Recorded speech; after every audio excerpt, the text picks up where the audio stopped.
Pwedeng ipaaresto ng gobyerno si Senador Bato de la Rosa kung mag-uutos ang ICC? Nagbabalik ang tanong sa issue ng accountability sa pandaigdigang hustisya.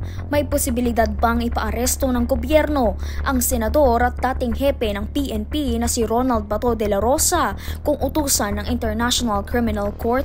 Ayon sa Department of Justice, handa silang sumunod sakaling maglabas ang ICC ng warrant of arrest.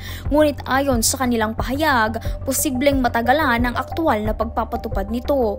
Nakaraang linggo, lumabas ang ulat na mayroong umano'y arrest warrant ang ICC laban kay De La Rosa, isang bagay na hanggang ngayon ay hindi pa opisyal na nakumpirma, kapwa ng ICC at ng DOJ. Subalit ngayong araw ay naglabas ng pahayag ang DOJ na wala silang nakita o natanggap na arrest warrant mula sa ICC laban kay Senador De La Rosa. Kung totoo man, may dalawang legal na ruta ang Pilipinas, extradition o surrender.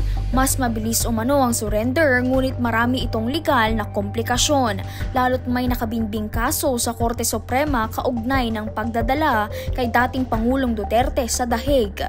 Ayon kay Chief State Counsel Dennis Arvin Chan, wala ring extradition treaty ang Pilipinas sa ICC, kaya hindi sakop ng requesting state ang bansa sa ilalim ng lokal na batas. Si De La Rosa ang naging hepe ng Philippine National Police sa kasagsagan ng kontrobersyal na war on drugs, isang kampanyang iniulat ng gobyerno na nagresulta sa 6,200 kataong patay, ngunit tinatayang umabot sa 30,000 ng ilang human rights groups.